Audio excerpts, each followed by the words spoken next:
स्वाति मालीवाल के साथ जो हुआ, क्या सिर्फ अरविंद केजरीवाल की वो एक कहानी है या फिर और भी किरदार हैं जिनके साथ ऐसे ही हुआ, जिनकी आंखों में आंसू आए लेकिन किसी ने उस वक्त पूछा नहीं, ये सोचकर कि अरविंद केजरीवाल तो नायक है, लेकिन नायक जब एक खलनायक बनने की दिशा में चल पड़ा तो उसकी एक एक सच्चाई भी बाहर निकलकर सामने आने लगी। अब सवाल उठता है कि साल 2012 से 13 में बना वो नायक सही था या साल 2024 आते आते ईडी के साथ स्वाति मालीवाल हो या फिर शाजिया इल्मी जैसी इस देश की महिला जिनकी नजरों में वो खलनायक बन गया, तो फिर जनता क्या माने, अरविंद केजरीवाल नायक या अरविंद केजरीवाल खलनायक। आज हमारे साथ शाजिया इल्मी है जिनकी बेबाकी शायद अरविंद केजरीवाल की नींद उड़ा देगी इस इंटरव्यू के चलने के बाद, जिनका दर्द शायद आपकी आंखें खोल देगा। आप समझेंगे, सोचेंगे कि क्या सच में अरविंद केजरीवाल जो अपने आप को एक बहुत ही सामान्य और सीधा साधा भोला भाला व्यक्ति बताने की कोशिश करते हैं, क्या वाकई में एक फेक फेस भी है उनके पास। शाजिया मैम, बहुत बहुत स्वागत है आपका। बहुत बहुत शुक्रिया आपका। देश एक ऐसे मोड़ पर खड़ा है जहां पर इस बात की लड़ाई है कि अरविंद केजरीवाल के घर के भीतर एक महिला की पिटाई हो जाए, वो कहे कि बीजेपी की गलती है। तो मैं शाजिया मैम आपके बारे में तो जानेंगे, लेकिन सबसे पहले मैं ये चाहता हूं कि इस पूरी धरती पर उन कुछ लोगों में आप एक हैं जो अरविंद केजरीवाल को पूरी तरह से एक्सपोज कर सकती है। उनका जो उनका कहना है कि बीजेपी परेशान कर रही है, ईडी परेशान कर रही है, बीजेपी के लोगों ने स्वाति मालीवाल को बोला, हम उन सभी मुद्दों पे बात करना चाहते हैं। लेकिन सबसे पहले मैं आपसे ये जानना चाहता हूँ कि स्वाति पर आप क्या बोलेंगे। देखिए, स्वाति एक महिला है और जो कुछ उनके साथ हुआ मैं उनके साथ खड़ी हूँ। मेरे बहुत ही वैचारिक मतभेद हो सकते हैं। जब वो आम आदमी पार्टी में रही और कुछ उन्होंने स्टैंड लिए, मैंने उसकी मुखालफत की, लेकिन ऐसे वक्त में जब बहुत संगीन इल्ज़ाम वो लगा रही हैं और क्योंकि मैं पार्टी को भीतर से अच्छी तरह से जानती हूँ, बहुत वक्त गुजारा है मैंने अन्ना हज़ारे आंदोलन के वक्त से जब ये पार्टी बनी, तो मैं उनको बहुत करीबी से जानती हूँ और मैं जानती हूँ आपस में एक दूसरे के साथ क्या इनके रिश्ते हैं, क्या आपसी डायनामिक्स हैं और ये क्या कुछ कर सकते हैं और क्या ये किस चीज़ के लिए कैपेबल हैं, मतलब क्या कुछ कर सकते हैं और अपनी बात को सामने रखने के लिए किसी को भी मिनटों में, चाहे इनका बहुत ही वफादार या करीबी साथी हो, उसको कैसे वो बदनाम कर सकते हैं, ये मैं अच्छी तरह से जानती हूँ। उस वफादार को बदनाम करते हैं जिनसे उनको फायदा नहीं दिखता है। जी, और आपने अभी भी कहा ये नायक से खलनायक हो गए। दरअसल ये हमेशा से खलनायक थे। हाँ। हम लोग सोचते थे कि ये नायक है, इसीलिए हमारे जैसे लोग जिनका बड़ा अच्छा खासा करियर रहा है, मैं बाकायदा एंकर रही हूँ एक बहुत बड़े चैनल में, प्राइम टाइम एंकर रही हूँ, सब जानते हैं उसके बारे में। हम लोग सब छोड़ छाड़ के, और मेरे जैसे बहुत और लोग भी हैं जो अपने काम काज को छोड़कर जो आए थे एक खुमार में कि ये आदर्शवाद है, और ये आदर्शवाद का ऐसा खुमार था कि हमें लगता था हम लोग कुछ अच्छा करेंगे, ये एक नेक आदमी है, देश के लिए हम थोड़ा अपना वक्त देंगे, और तन मन धन से हम लोग ने अपने को झोंक दिया। वो जो आंदोलन और इनकलाबी वो सोच थी, जो समा था उस वक्त, लगता था कि कुछ करना पड़ेगा। एज एन एंकर ऑल्सो जब मैं थी बाकायदा स्टार न्यूज़ में, रोज़ाना ये खबरें होती थी भ्रष्टाचार की। हर एक डिपार्टमेंट, हर एक महकमे, हर एक पार्टी जो उस वक्त थी मौजूद, चाहे वो बीएसपी हो, चाहे वो मायावती जी की बात हो, या फिर मुलायम जी की बात हो, या फिर लालू प्रसाद यादव की बात हो, और फिर कांग्रेस सेंटर में, रोज़ आना एक से बड़े स्कैम्स, घोटाले, सुबह शाम यही सुर्खियों में रहते थे। ऐसा कोई डिपार्टमेंट नहीं था सेंट्रल मिनिस्ट्री का, ऐसी कोई मिनिस्ट्री नहीं थी सेंट्रल गवर्नमेंट में जिसको लेकर इतने बड़े बड़े स्कैम्स, इल्ज़ाम नहीं आए सामने। तो मुझे लगता था मैं एंकर तो हूँ और इन सब बातों का जिक्र कर रही हूँ, लेकिन इसको कैसे बदलें। तो जब हमने देखा अन्ना हज़ारे आंदोलन की शुरुआत, बल्कि उससे पहले तो इंडिया अगेंस्ट करप्शन था, मुझे लगा कि हमें कुछ करना चाहिए और वापस मैं काम पे भी जा सकती थी, अपने स्टार न्यूज़ की एंकरिंग या किसी और चैनल में जा सकती थी, लेकिन लगा कि हम लोग एक कुछ अच्छा करेंगे और एक नेक और अच्छा इंसान है, और हम लोग अन्ना हज़ारे को सोचते थे हमारे देश के महात्मा गांधी की तरह है, और अरविंद को सोचते थे कि अच्छा कुछ करेगा, और इसलिए हम लोग अरविंद भाई के साथ जुड़े। मैंने राखी बांधी है, तो मैं इनको इतनी करीबी से जानती हूँ। और जहाँ तक स्वाति की बात है, जब स्वाति और नवीन जैन की शादी भी हुई थी तो उन कुछ चंद लोगों में मैं शामिल भी थी, तो मैं बाकायदा उसमें गई हूँ जिसमें बहुत कम ही लोग थे। तो मैं आपको बता दूं कि अंदर से मुझे जो जो इनकी असलियत है वो मैं जानती हूँ। दरअसल विभव का काम और उसकी जो जॉब प्रोफाइल है वो सिर्फ केजरीवाल के पूरे जो आदेशों को, उनकी ख्वाहिशों को पूरा करना है। जिसको चाहते हैं वो उसको हड़काते हैं, विभव को इस्तेमाल किया जाता है। जिसको डटवाना होता है वो डांटता है, जिसको जलील करना है वो जलील करता है, जिसको पुचकारना होता है उसको पुचकारते हैं। यही काम है विभव का। और विभव और ये लोग बहुत पुराने साथी हैं, एक दूसरे के राजदार हैं। इनको एक दूसरे के बारे में और सारे के सारे जो डर्टी ट्रिक्स के इनके ऑपरेशन रहे हैं वो सबको पता है। और ख़ास तौर से विभव को, मनीष को, ये लोग पहली की टीम है, और स्वाति को भी। तो ये विभव के लेकर कुछ पत्रकार सामने आए, उन्होंने कहा कि मैं 10 सालों से जानता हूँ, 12 सालों से जानता हूँ, वो तो नेक आदमी हैं। अरविंद केजरीवाल के जो राजदार हैं विभव, आप इस विभव कतई नेक आदमी नहीं है। विभव एक बहुत शातिर बदमाश है और बहुत ज़्यादा बदतमीज़ इंसान है, और वो लोगों को जलील करता है। कोई इसमें एक ज़रा सी भी शराफत अगर हो तो मैं अपना नाम बदल दूं। और ये सब जानते हैं, वो जो पत्रकार भी आपसे बता रहे हैं ना, वो बिल्कुल झूठ बोल रहे हैं। और वो भी वाकिफ़ हैं विभव की क्या असली उसका चेहरा है, वो सब जानते हैं। और अब ये बेनकाब हो रहा है, फ़र्क यही है तब में और अब में कि वो बेनकाब हो रहा है। देखिए, मैं सबसे पहले आईएसी ज्वाइन करने वालों में से हूँ, और सबसे पहले अन्ना हजारे आंदोलन के बाद जब आम आदमी पार्टी बनी और जब पूरे उरूज पर थी, तब मैं सबसे पहले छोड़ने वालों में से हूँ। और जाहिर है जब पार्टी इतनी ऊंची होती है और इतने अपने मुकाम पर सबसे आगे होती है तो कोई छोड़ता नहीं है। क्या हुआ था उन दिनों में? मैं चाहता हूँ कि जंप न लेकर हम लोग शुरू से ही शुरू करते हैं कि पहले तो पार्टी का गठन हो गया, और मुझे जहाँ तक पता है कि जैसे आप बताती भी हैं कि पहला ट्वीट आम आदमी पार्टी के ट्विटर हैंडल से आपने किया। पार्टी जब फाउंड की जा रही थी तब आपने बहुत सारे सुझाव दिए जा रही थी, जब उसके नामों को लेकर चर्चा थी, जब सिंबल की बातें हो रही थी, जब लोग रजिस्ट्रेशन की बात करते थे, जब पूरा मीडिया सेल बना था, जब सबसे पहले ट्वीट्स गए थे, तो वो उस पूरी जो ऑर्गेनाइजेशन का सेटअप हो रहा था, तो सबसे बड़ा और अहम किरदार मेरा था। ये उस पार्टी के लोग भी कहेंगे। उनके टीम में था अंकित, जो देखता था, वो मुझसे पूछकर जो पहला ट्वीट किया था, क्योंकि मैं सुपरवाइज कर रही थी, वो मैंने किया है। और लगातार सबसे पहले जब अरविंद केजरीवाल मिले हैं संजय सिंह से, तो हम लोग दिल्ली से रात के वक्त हम लोग ने ट्रेन ली और हम लोग गए थे लखनऊ से हम कार से गए थे सुल्तानपुर। और वहां पे सबसे पहले जब मुलाकात हुई है तो मैं अरविंद केजरीवाल जी के साथ थी। एक बहुत ही कोई डाक बंगला टाइप का था, जहाँ बहुत ही गंदा कमरा था। उसमें अब मैं आपको क्या बताऊं कि पुराने ये जो तंबाकू के पैकेट थे, चुपकलियाँ थी, वहाँ पे मैं रही। और सेकंड क्लास में हम लोग गए थे, बल्कि आम उसमें, क्योंकि था एक खुमार कि हम लोग कुछ अच्छा कर रहे हैं, तो हमें फ़र्क नहीं पड़ता था गर्मी में हम लोग कहाँ जा रहे हैं। हमें लगता था अरविंद हमारे एक ऐसे भाई हैं जो सच में कुछ अच्छा करेंगे, भ्रष्टाचार को ख़त्म करेंगे। भ्रष्टाचार की खबरें थी, भ्रष्टाचार से पूरा ग्रस्त था देश। हर एक महकमे से भ्रष्टाचार की खबरें आती थी सुबह शाम जब मैं न्यूज़ पढ़ रही होती थी ना उस दौरान।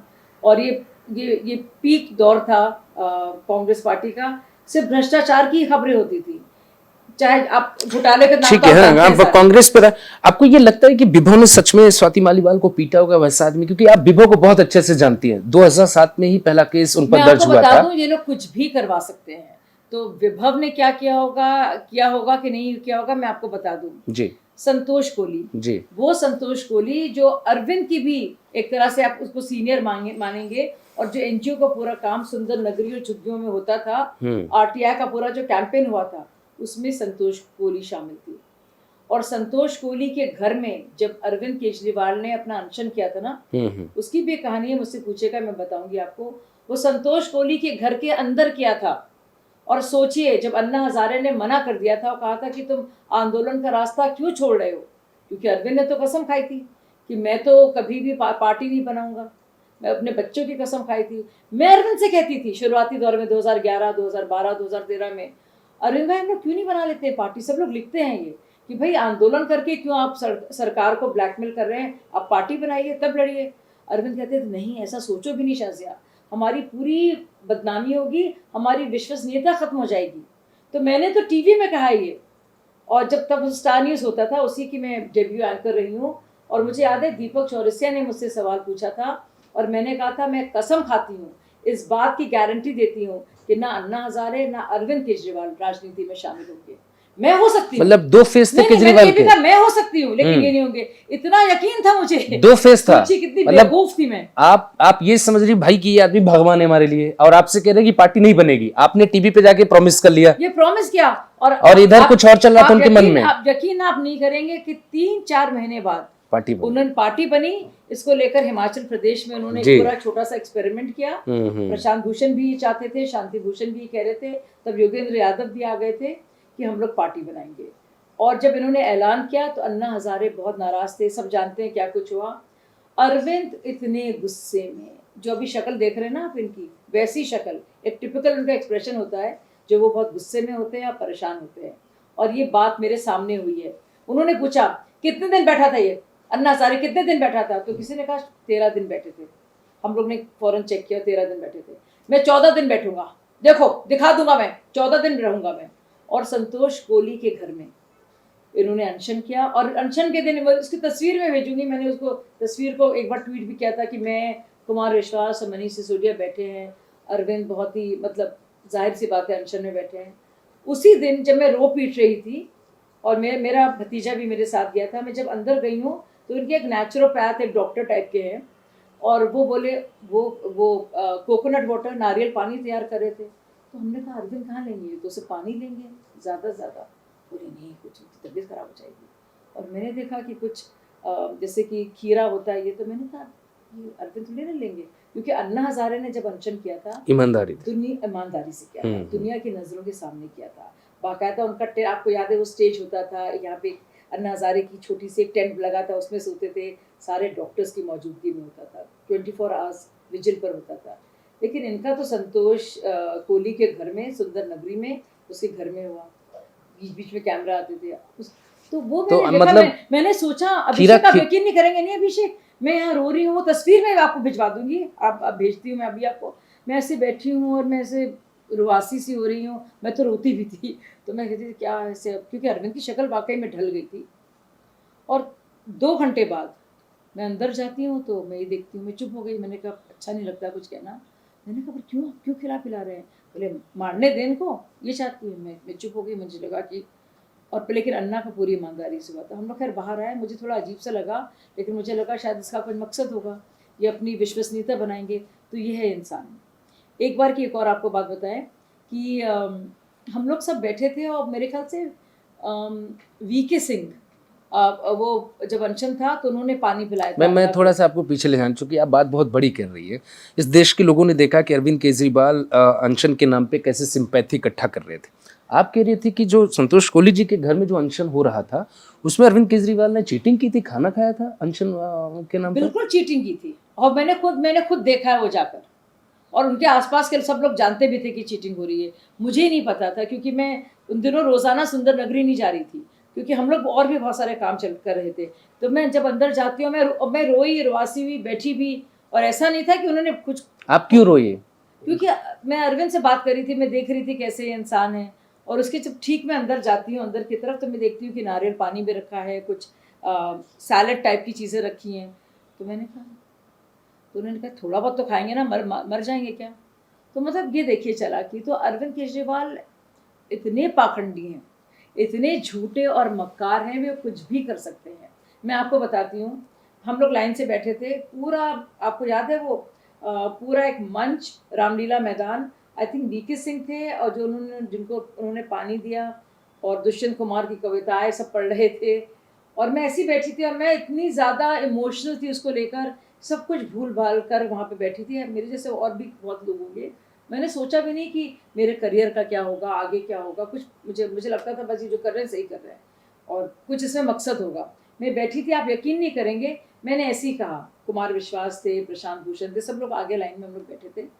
मैंने कहा, मैंने शायद कुमार से कहा, कुमार तुम्हें लगता नहीं ऐसा किया, हम लोग पिछले अपने जन्म में स्वतंत्रता सेनानी रहे होंगे, और हम लोग जो थे आज़ादी की लड़ाई में हम लोग आगे होंगे। तो कुमार ने ऐसे मजाक में कहा कि हाँ तुम सरोजनी नायडू रही होगी। मैंने कहा क्यों, मैं गोविंद वल्लभ पंत क्यों नहीं होती? ऐसी मजाक जो चलता है। मैंने कहा नहीं माफ़ कीजिएगा, मैं सरदार पटेल क्यों नहीं हो सकती थी? तो जब कुमार ने कहा अरे तुम सरोजिनी नायडू होगी, मैंने कहा क्यों, जेंडर तो कोई भी हो सकता है, मैं सरदार पटेल भी तो हो सकती हूँ, मौलाना कलाम आजाद भी तो हो सकती है, सरोजिनी नायडू क्यों होगी, हो गए तुम भी हो सकते हो, एनी बेसेंट सरोजिनी नायडू, मैं तो सरदार वल्लभ पंत भी हो सकती हूँ, ये भी हो सकती हूँ। तो ऐसी हंसी मजाक की बात चल रही थी। तो हमने प्रशांत जी से कहा, हमने कहा देखिए अरविंद दूर खड़े थे, जैसे हम लोग यहाँ बैठे, अरविंद इधर थे माइक के सामने, हमने कहा अरविंद भाई देखिए क्या कह रहा है, जरूरी थोड़ी ना अगर मेरा जन्म इस बार हुआ है और अगर मैं स्वतंत्रता सेनानी थी तो जरूरी थोड़ी ना मैं पिछली तब भी महिला थी, तो ये बात हो रही थी। अरविंद का चुप रहो ऐसे, मतलब मेरा बहुत बिजी थे वो। आप यकीन नहीं करेंगे, अरविंद ने बोलना शुरू किया, मतलब करीब 20-25 मिनट बाद, क्योंकि जब अन्ना ने अनशन तोड़ा, अरविंद ने कहा मैं सोचता हूँ कभी कि जब आज़ादी की लड़ाई हुई थी, यही जो आप लोगों को देख रहे हैं, ये वाकई में स्वतंत्रता सेनानी रहे होंगे, इन्हीं में से आप देखिए कोई रहा होगा इसमें, कोई इसमें रहा होगा मौलाना कलाम आज़ाद, कोई रहा होगा इसमें गांधी, कोई इसमें रहा होगा नेहरू, कोई इसमें रहा होगा सरदार पटेल। मैं सोच रही, मैंने तो ये अभी भी लाइन की है, ये कट कॉपी पेस्ट फौरन, तो ये पूरा कट कॉपी पेस्ट जो मैंने उस थोड़ी देर पहले आपस में कहा था और अरविंद जो बिल्कुल ऐसे डिसमिस कर रहे थे उसको यूज़ किया। और आप यकीन नहीं करेंगे इतने आइडियाज़ होते थे। आपको याद है वो सलमान खुर्शीद की वाइफ को लेकर जो बैसाखी चोर करते थे, पूरा कितना आंदोलन हुआ, वो तो हमने जंतर मंतर में किया। तो उसमें वो मैंने कहा था कि हम लोग बाहर करें, आम लोगों को लाएं, हम लोग मंच पे ना हों, और उसका एक वो भी है, मैंने पूरा डिटेल भेजा। तो अरविंद बोले नहीं ऐसे नहीं करते, मनीष ने कहा नहीं। और आप यकीन नहीं करेंगे, जब कुछ 3 दिन बाद जब उसकी शुरुआत हुई, तो जैसा मैंने कहा था कि हम लोग ज़मीन पे बैठेंगे, आम लोग भी इसमें शामिल होंगे ताकि मूवमेंट बड़ा हो, तो ये पुरानी आदत है, आइडियोलॉजी करना, इससे दुनिया भर से आइडिया लेना और अपना बना देना। इट मीन्स कि केजरीवाल की कोई आइडियोलॉजी नहीं आपको दिखती है? अरविंद केजरीवाल की कोई खुद की आइडियोलॉजी नहीं है, जो उनको उस वक्त में उनके लिए फायदेमंद लगता है वो वही करेंगे, वो किसी के नहीं है, ना वो हिंदुओं के हैं, ना वो मुसलमानों के हैं, ना वो खालिस्तान के लिए हैं, ना वो चीनियों के लिए हैं, ना वो रूस के लिए हैं, ना वो अमेरिका के लिए हैं। वो किसी से कुछ भी, किसी को भी इस्तेमाल करके अपने फ़ायदे के लिए कर सकते हैं, कि अपने ही साथियों को वो हथियार बनाकर उनका भी इस्तेमाल कर सकते हैं। उनका कोई वो है, कहते हैं ना, ऐसा कोई सगा नहीं जिसको उन्होंने ठगा नहीं, ये ऐसे ही हैं। आप इनका पूरा कार्यकाल देखिए, IRS की नौकरी की, पूरी नहीं की, अरुणा रॉय के साथ जुड़े RTI कैंपेन में, उनके खिलाफ उन्होंने मोर्चा खोला।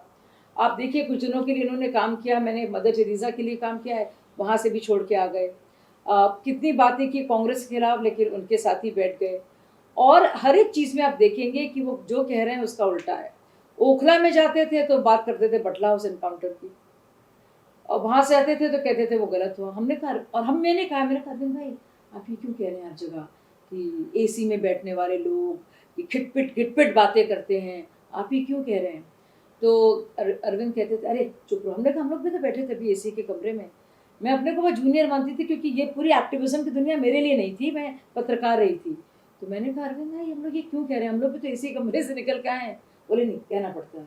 अच्छा हाँ, तो मैं मतलब वही चीज़ मैं जानना चाहता था। अरविंद केजरीवाल, मैं आना चाहता हूँ अभी खालिस्तान पर भी आना चाहता हूँ, तमाम बातें हमारे पास। मैं सबसे पहले अरविंद केजरीवाल पे आना चाहता हूँ कि केजरीवाल जिस तरीके से अपने आप को दिखाते हैं, ढीला ढाला शर्ट पहनते हैं और शर्ट को बाहर रखते हैं, लोगों को क्या दिखाना चाहते हैं? सच में अरविंद केजरीवाल वैसे हैं, या जैसे आप कह रही हैं कि वहाँ पे अनशन पे बैठे थे, खीरा खा रहे थे, नारियल पानी पी रहे थे?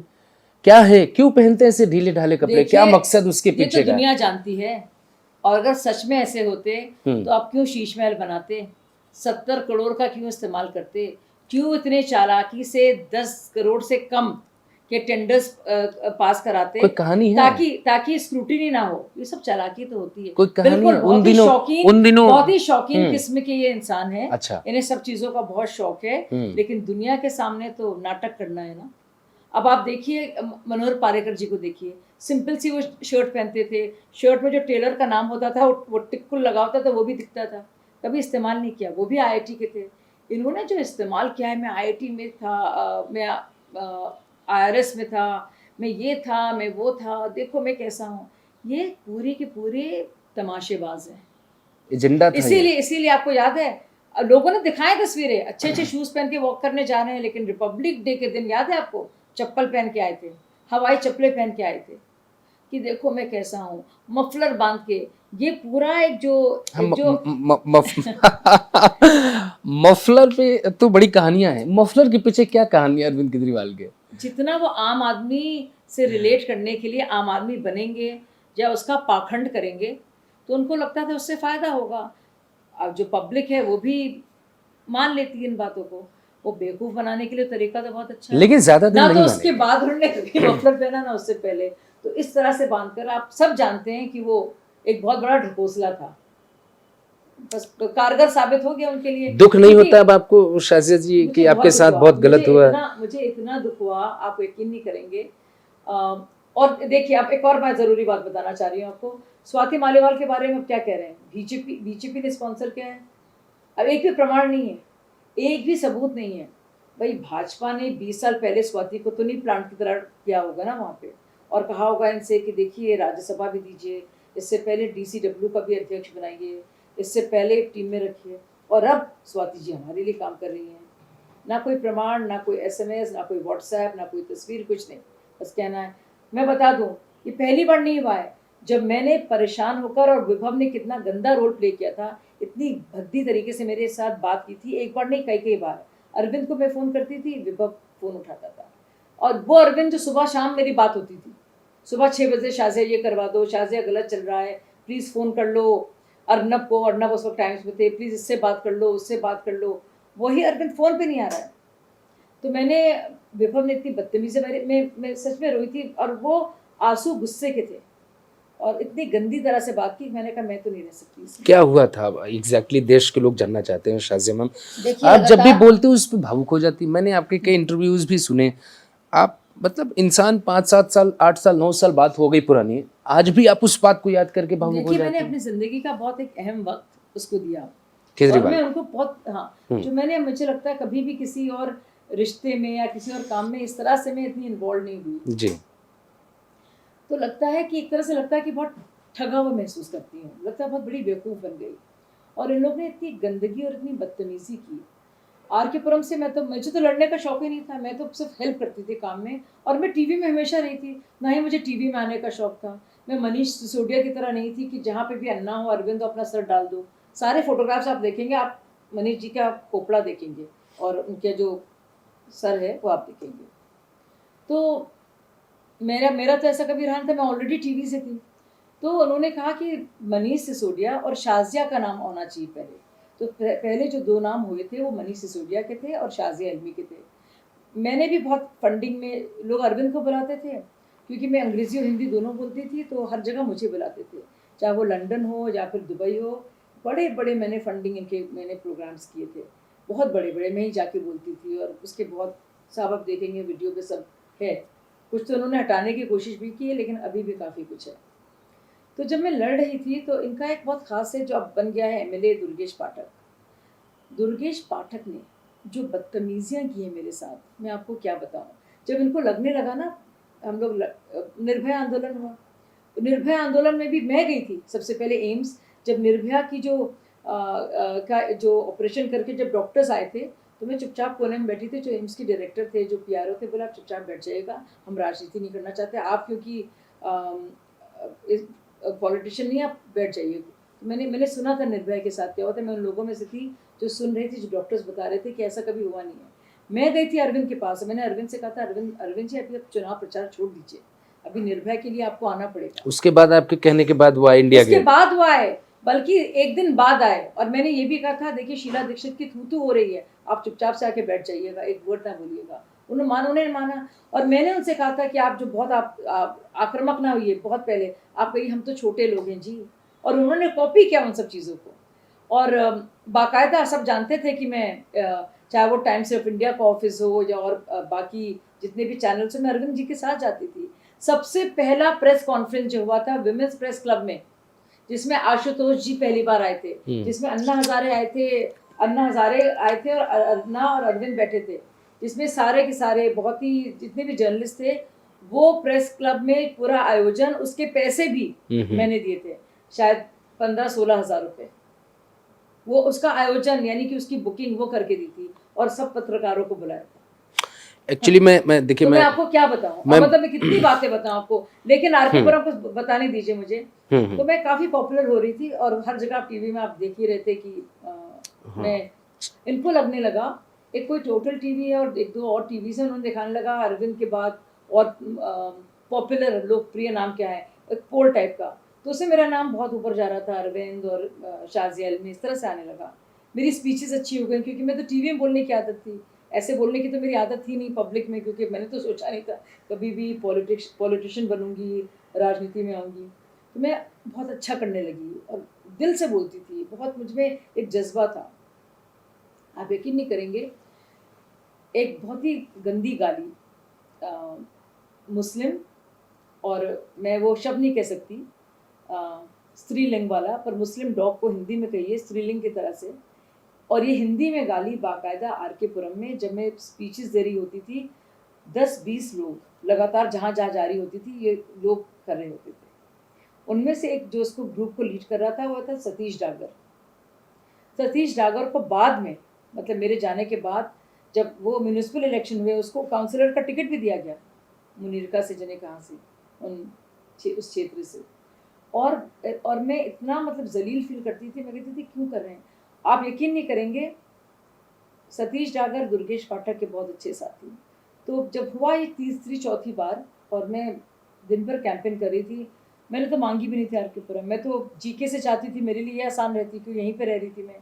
इनकी सेटिंग थी सौरभ भारद्वाज से, जो जिसकी शादी में भी मैं गई थी बाराती बनकर। तो मैंने कहा जो कह रहे हैं, मैंने बात मान ली, बस हिम्मत नहीं थी कि मैं बोलूँ, मुझे में इतना कॉन्फिडेंस नहीं था, मुझे लगता था ये सही कह रहे होंगे, तो मैंने बस मना नहीं किया। तो ऐसा कोई मेरा शौक भी नहीं था। तो खैर मैं जब शिकायत करने के लिए गई हूँ अरविंद के पास, मनीष सिसोदिया पास में बैठे थे, मनीष सिसोदिया के पास सतीश डागर, वो बदमाश, और दुर्गेश पाठक साथ बैठे थे। दुर्गेश पाठक को इन्होंने आरके पुरम का इंचार्ज बनाया था। दुर्गेश पाठक ने ही लोगों के सिग्नेचर से इकट्ठा करके मुझे कैंडिडेट के तौर पर पेश किया था। ठीक है। अब मैं ताज्जुब में रह गई कि मनीष बैठे हैं। मैं भागी भी अरविंद के पास गई हूँ और लिटरली मैंने चिल्लाते हुए कहा कि अरविंद आप देखिए क्या बदतमीजी है, जिसके खिलाफ मैं शिकायत करने आई हूँ बैठे मनीष के साथ। अरविंद का मुंह देखने वाला एक था, बोले हाँ शाजिया देखो मनीष से बात कर लो, मैं तो नहीं बोल सकता। मैंने कहा आप जानते कितनी गंदी गंदी बातें कह रहे हैं। अरविंद ने कुछ नहीं किया, मनीष ऐसे आराम से बैठे रहे। वो जो लोग थे बदतमीज, सतीश डागर और दुर्गेश पाठक आराम से, बिल्कुल एक जो गैंग होता है ना गुंडों का, तो उस तरह का गैंग्स ऑफ वसेपुर स्टाइल, वो बैठे रहे। मैं छोटे से मुंह लेकर वापस आई हूँ, मैं समझ नहीं पा रही। ये सब चीफ मिनिस्टर बनने के पहले हो गया था अरविंद केजरीवाल के, पहली बार जी 13 दिन के लिए जो और बने। तब भी मुझे लगा कि अरविंद ठीक होंगे, शायद नहीं बोल पा रहे हैं, मनीष उनके बहुत क्लोज हैं, पर वो कैसे मैंने वो लड़ा इलेक्शन और क्या कुछ हुआ। फिर आप देखिए आरके पुरम का हुआ, जो एक फेक स्टिंग एक आया था, आपको याद है, अनुरंजन झा ने जो किया था। जी जी। अब उस स्टिंग में एक ओखला के थे बड़े अच्छे से, वो भी हट गए, कुमार विश्वास का नाम था और मेरा था, और बाद में उसकी असलियत भी सामने आ गई। लेकिन अरविंद ने, जब मैं ऑन एयर थी, टाइम्स नाउ में अर्नब थे, विभव का फ़ोन आया और मैंने कहा अर्नब उसमें एडिटिंग हुई है, किसी का भी हाँ और ना काट दो। मैंने कहा मैं आपसे पूछूं कि आप अच्छे पत्रकार हो, आप झूठे तो नहीं हो, आप सच्चे हो? कहेंगे हाँ। मैं कहेंगे कि आपने पैसा लिया है? आप कहेंगे ना। मैंने कहा आपका हाँ और ना अगर इधर उधर कर दें बात अलग हो जाएगी। तो साफ जाहिर है, क्योंकि मैं तो टीवी की हूँ ना, मैं तो प्रोडक्शन जानती हूँ, एडिटिंग, फ्रेम सब जानती हूँ। मैंने कहा पूरा झूठा है, और मैं, जो लोग आए थे मैंने उनको भगा दिया था, और मैं बहुत कॉन्फिडेंट थी क्योंकि मैं जानती थी वो झूठा था, लोग स्ट्रिंग चला रहे थे सब लोग। और विभव का फ़ोन आया है ऑन एयर, जब मैं थी, मैंने उठाया, विभव बोले पार्टी के लिए ना आप ये कह दिए कि आप कुछ दिनों के लिए बैठ जाएंगी। 4 दिन बाद था आखिरी दिन पोलिंग, जो आखिरी दिन कैंपेनिंग का। मैं बिल्कुल शॉक में, मैं इतनी बेवकूफ़ थी और उनको, अरविंद को इतना मानती थी। मैंने कहा अरविंद ने कहा है चलिए कर देती हूँ मैंने कहा चलिए अगर आपको लग रहा है ऐसा तो मैं कुछ दिनों के लिए प्रचार नहीं करूँगी। और मेरी अल्लाह ताला की देखिए एक मेहरबानी देखिए कि हम लोगों ने बाकायदा इलेक्शन कमीशन से कहा कि पूरी फुटेज सामने आए, पूरी। पर मैं 3 दिन बैठ गई, वो तो 4 दिन ज़रूरी थे। तीसरे दिन ही योगेंद्र यादव ने एक प्रेस कॉन्फ्रेंस किया और कहा कि ये असलियत है। उसमें साफ साफ मैं कह रही थी, देखिए मैं झूठ नहीं बोलूँगी, अगर तो कुछ किसी ने कहा तो मैं बोलूँगी, लेकिन अगर ये झूठ है मैं झूठ नहीं बोलूँगी, और मैं चेक करा लूँगी, भूषण से पूछूंगी, वही कानूनी मैटर्स देखते हैं हमारे लिए, फिर मैं बात करूँगी। तो ये असलियत सामने आ गई। और योगेंद्र यादव ने अच्छे से कहा ये कि देखिए हमारे इन लोगों के खिलाफ ये षड्यंत्र रचा है। लोग तब ये कह रहे थे शायद पवन खेरा के साथ मिलकर अनुरंजन झा ने किया है। मैंने कहा इस पर केस करना चाहिए। बिल्कुल हल्का सा केस किया, ऐसा केस कि वो डिसमिस हो गया, वो अलग बात है। और फिर आखिरी दिन प्रचार का था, जब एक दिन तो मैं बड़ी खुश हुई, 3 दिन वो ऐसा लगता है ना एक नारी के लिए या एक पुरुष के लिए भी, लेकिन कि आपकी इतनी दुनिया के सामने आपको मतलब आपको एक तरह से आपका चीरहरण हुआ है, निवस्त्र कर दिया गया आपको, ऐसा लगता है क्योंकि आपका एक पूरा एक आपकी खासियत आपकी ईमानदारी है। अन्ना हजारे के आंदोलन से निकली हुई पार्टी, जाहिर है हम तो भ्रष्टाचारी नहीं प्रतीत हो सकते थे और ना ही थे, तो उन्होंने वो चीज़ पर अटैक किया।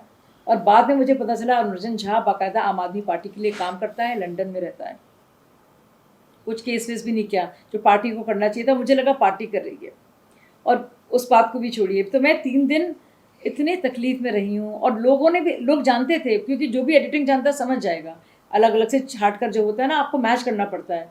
तो उन्होंने ये किया, मैं 3 दिन मुझे बैठना पड़ा, वो 3 दिन बहुत ज़रूरी थे। तो आप ये कह रही हैं कि चौथे दिन जब बात सामने आ गई थी, आखिरी दिन था, मैंने अरविंद को फ़ोन किया। अरविंद ने भी मेरे लिए बोला कि देखिए शाजिया भोली है बहुत, और ये किसी ने चीटिंग की, ये बोला, मैं सच बोलूँगी आपसे, उन्होंने कहा मेरे तरफ से बोला। लेकिन चौथे दिन जब एक ही दिन था, जब आखिरी दिन कैंपेनिंग तक का था, मैंने कहा अरविंद भाई आ रहे हैं ना मेरे यहाँ, मैं 3 दिन प्रचार नहीं कर पाई हूँ। तो अरविंद ने कहा हाँ मैं देखता हूँ ये वो। फिर मैंने उनको फ़ोन किया करीब 25-26 बार, देखो अपने फ़ोन उठा के कहता था बिज़ी है। फिर मुझे पता चला इनके वो आए थे कांग्रेस से, उनका नाम नहीं याद आ रहा है, वो पूरा देखते थे स्ट्रैटेजी। बोले अरविंद की तबीयत खराब है, कितना आप फ़ोन करे जा रही हैं, कितना आप कैसे। मैंने कहा इतनी बुरी बात हो गई 3-4 दिन पहले, मेरे लिए इतना तो कर दे, वो आ जाएँ। तो उन्होंने कहा नहीं वो नहीं आ पाएंगे। और मैंने थोड़ी देर बाद, आधे घंटे के बाद देखा कि आर.के. पुरम से सटी हुई जो कैंटोनमेंट वाली जो थी, वहाँ पे वो आए थे। ज़्यादा दूर नहीं था, वो आराम से आ सकते थे। आपको बहुत धक्का लगा फिर? बहुत, तो मैं समझ गई थी यहाँ पे कुछ है। पानी लेंगे आप? हाँ जी लीजिए। जी, तब लगा कि कुछ खेल हो रहा है, लेकिन तब भी लगा शायद अरविंद कुछ होगा। काफ़ी अलग अलग रहने लगी। दिल से जुड़े थी आप, और आपके साथ फिर वो जुड़ी थी, सच में बता दो, सतीश और दुर्गेश सब लोग मिलकर आपको परेशान करना शुरू करते हैं। दुर्गेश जो उनके एमएलए है ना, वो क्या इंसान है मैं बता दूं। मतलब उनके खिलाफ उन्होंने पंजाब में, पता चला है मुझे, क्या कुछ नहीं किया है, महिलाओं के साथ किस तरह से इस्तेमाल किया अपनी पोजीशन को, मतलब आप सोच नहीं सकते, इतने छठे में बदमाश है। मैं तो कहूँगी कि सपा, आरजेडी, कांग्रेस के लोग तो बहुत ही शानदार लोग हैं इनके मुकाबले में। मुझे आप एक चीज़ बताइए, आप एक महिला हैं इस देश की और जिम्मेदार पार्टी के साथ जुड़ी हुई हैं, और पहले भी आप आम आदमी पार्टी में थी। स्वाति मालीवाल को हम फॉलो करें, उनके ट्विटर पे, उनके बयानों में जो मजिस्ट्रेट के सामने उन्होंने दिया, जो बताया जा रहा है उनके साथ कुछ गलत हुआ है, और ऐसा गलत हुआ शायद वो नहीं बता पा रही है। बतौर महिला आप मुझे ये बताइए कि अरविंद केजरीवाल का नजरिया महिलाओं के लिए कैसा है, उनके सम्मान, उनकी इज्जत, महिलाओं का सम्मान छोड़ दीजिए जी, मैं जानना चाहता हूँ थोड़ा जी। वो महिला का सम्मान छोड़ दीजिए जी, वो आदमी इतना पाखंडी है, किसी के लिए सम्मान नहीं उसे, वो अपना को देखता है, वो किसी को भी, अपने घर वालों को भी फेंक देगा सड़क पर, तो वो किसी का नहीं है, वो किसी का नहीं। मैं बता दूं आपको, वो छोड़िए महिलाओं के सम्मान के बाद बड़ी बात आप कर रहे हैं, बहुत ऐसी बातें खींची भी ना। संतोष कोहली का रहस्यमय तरीके से कैसे मारी गई, संतोष कोहली क्या सवाल उठाना चाह रही थी? क्या ये संभव है कि संतोष कोहली जिस बाइक पर जा रही है, पिलियन राइडर बनकर पीछे बैठकर, वो तो मर जाती है, पूरी बाइक जल जाती है, और जो चालक है वो बिल्कुल बच जाता है। ऐसे संभव है कि पूरी बाइक अंधेरे में उसको जला दिया जाता है, यानी और कुछ भी नहीं मिलता है, और वो एकदम से हो सकता है। संतोष कोहली के माँ बाप को जब गुमनामी में जी रहे हैं, किस तरह से उन्होंने क्या क्या आवाज़ उठाई कि उसके साथ गलत हुआ है, वो सवाल पूछ रही थी। क्या सोनी मिश्रा का मामला आप नहीं जानते हैं? क्या हुआ सोनी मिश्रा के साथ? सोनी मिश्रा एक बहुत ही अच्छी भली सी कार्यकर्ता थी, नरेला से जिसको टिकट दिया था वो शरद चौहान था, वो बन गया था एमएलए। उसने क्या कुछ हरकतें किया है इसके साथ, सोनी के साथ। और सोनी जब, किसने हरकत की है? शरद चौहान ने जी, और सब जानते थे उस इलाके में, सब लोग जानते थे ये हो रहा है। मतलब आम आदमी पार्टी का वहाँ का जो लोकल दफ्तर था वो जानता था शरद चौहान कर रहा है उस महिला के साथ। बदसलूकी, बदतमीजी, जो आप सोच सकते हैं। जब ये गई रोती पीटती हुई अरविंद केजरीवाल के पास, अरविंद केजरीवाल ने कहा समझौता कर लो, आपस में ही सुलटा लो इस मामले को। ये हैं। और कुछ दिनों बाद आपको पता चला सोनी मिश्रा ने खुदकुशी की। आपको याद है, सब भूल गए इस मामले को।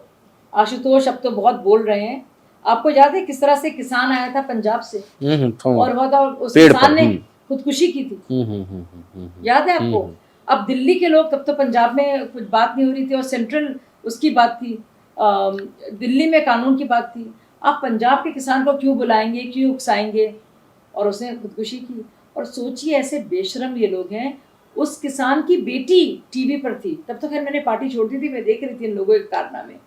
वो जो बच्ची थी उसकी, वो टीवी पर है, वो चुपचाप ऐसे बैठी है बच्ची, और आशुतोष है रो पीट रहे हैं, भू भू करके रो रहे हैं, आप ये ना कीजिए, आम आदमी पार्टी को ऐसे ना कीजिए, राजनीति ना कीजिए। मतलब वो इस्तेमाल कर रहे थे कि बात को रफा दफा कर दो, रो पीट कर उन्होंने कहानी खत्म की। वो बच्ची नहीं रोई जिसके पिता ने खुदकुशी की, इनके बहकाने रुखसाने से। ये इनकी असलियत है।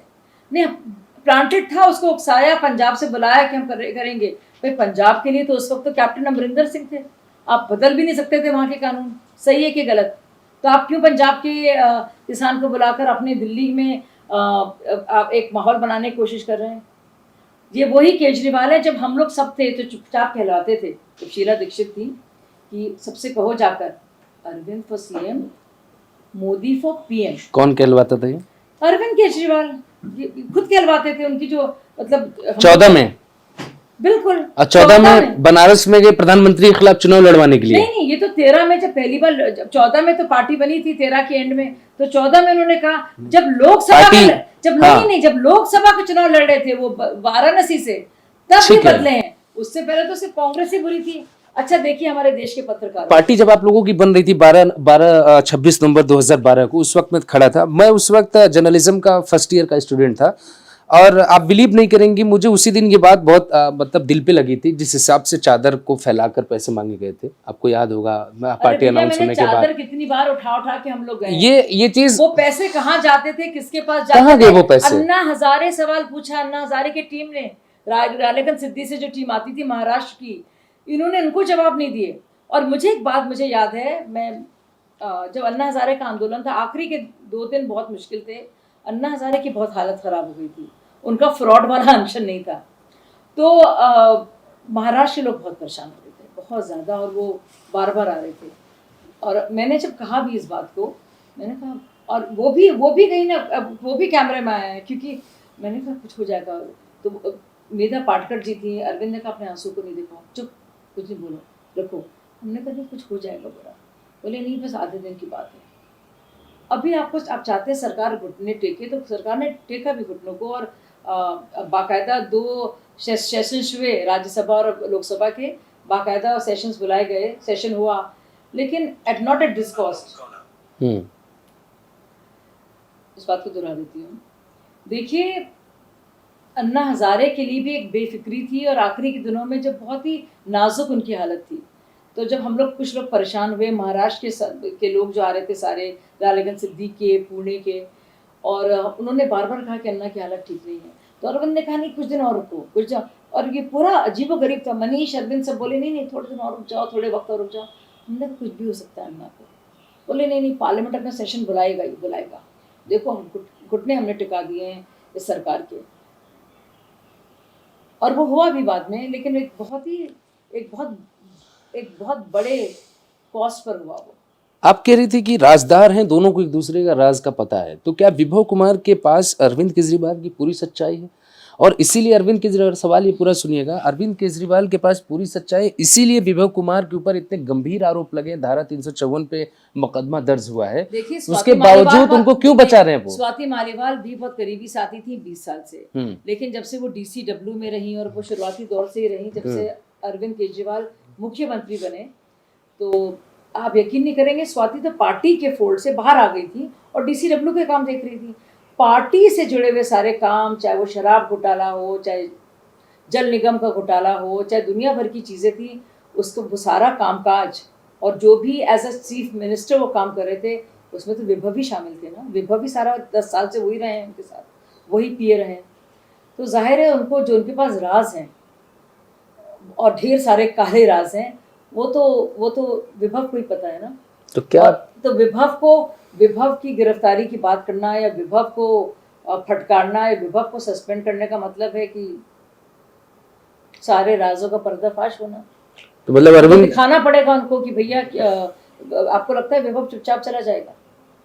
सब एक दूसरे से बढ़कर हैं यहाँ पे, एक दूसरे के राज सबको पता है, सब एक दूसरे पर फाइल्स रखते हैं, क्या कुछ नहीं होता अंदर, एक दूसरे को यकीन नहीं करते ये लोग।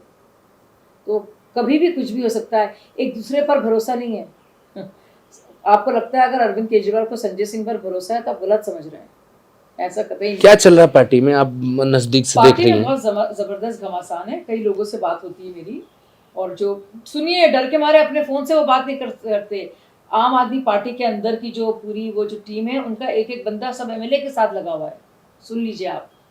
और अभी मैंने ये भी सुना है कि राघव चड्ढा को अंदर से बहुत फटकारा भी गया है, और उनके भी जो सारे कच्चा चिड्डा है वो इकट्ठा है, तो अगर वो सोचेंगी बिना आए बाएं दाएं जाने की तो वो सामने कर दिया जाएगा, तो हिल नहीं पाएंगे बेचारे राघव चड्ढा। सब पर इतने राज हैं कि कोई हिम्मत नहीं करेगा। और अच्छा, एक और बात कही जा रही है कि स्वाति मालीवाल इसलिए कर रही हैं ऐसा क्योंकि राज्यसभा से हटाया जा रहा है। राज्यसभा में कब आई वो? 2-3 महीने हुए हैं। ठीक है। अभिषेक सिंघवी कब से डिफेंड कर रहे हैं केजरीवाल जी? लंबे टाइम से, 2022 से। तो जब 2022 से वो कर ही रहे थे तो उन्हीं को दे देते। स्वाति को दी क्यों पहले? स्वाति को तो 3 महीने दिए।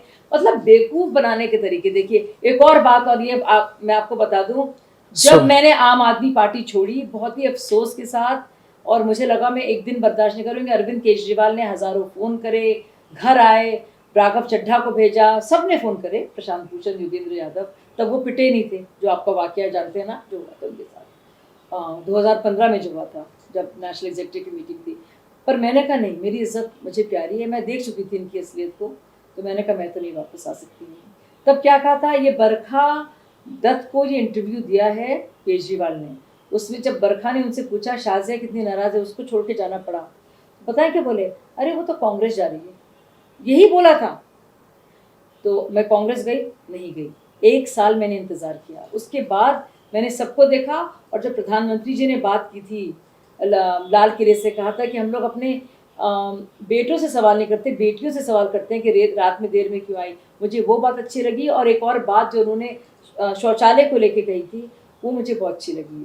उस पर मेरा पुराना एक कनेक्शन भी रहा है। मैं किताब लिख रही हूँ, उसमें मैं बताऊंगी आपको क्यों मेरे लिए वो ज़रूरी था, वो बात मैंने लगा नहीं सही है।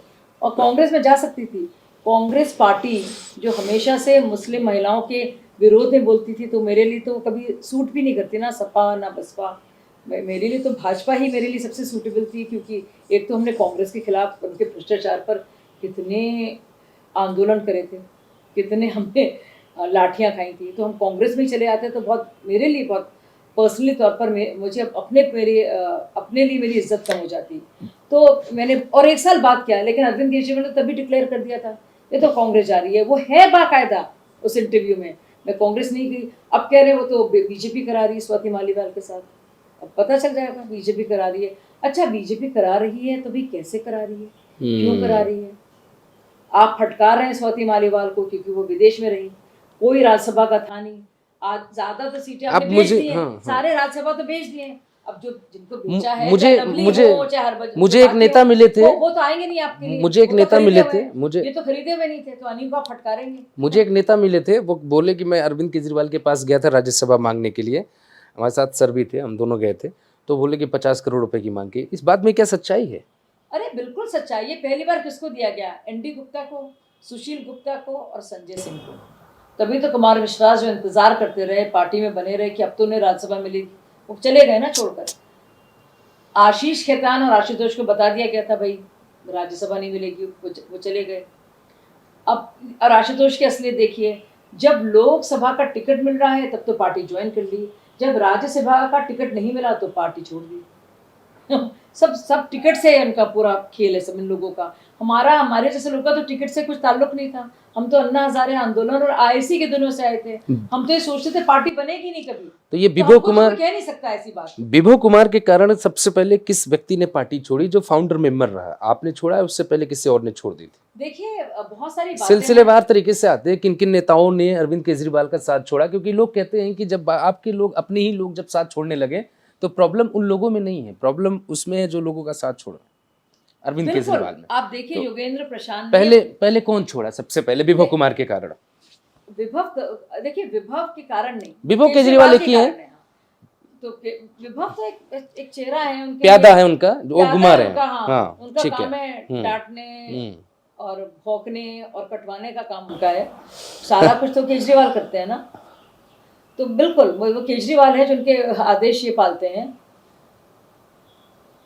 मतलब आदेश ये पूरा करते हैं केजरीवाल के। तो ये तो सिर्फ उनके डांटने फटकारने भौंकने का काम करते हैं ना। इनका कुछ खुद का वजूद तो है नहीं।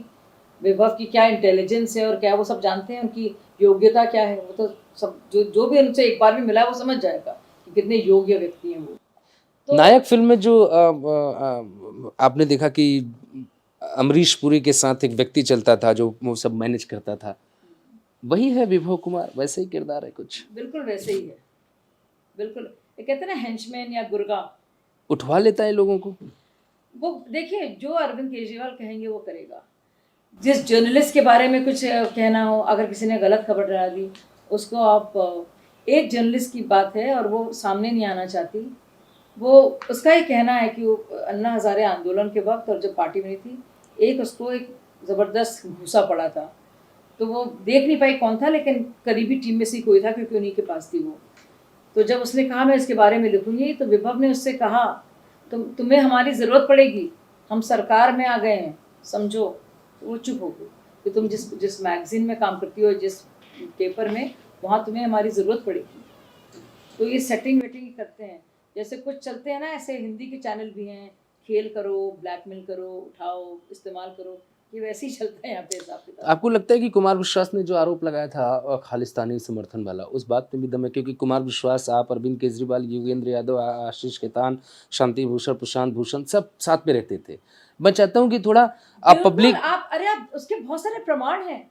आप देखिए उनकी लोकप्रियता जो उन्होंने बनाई है पंजाब में, उसका आधार ही यही है।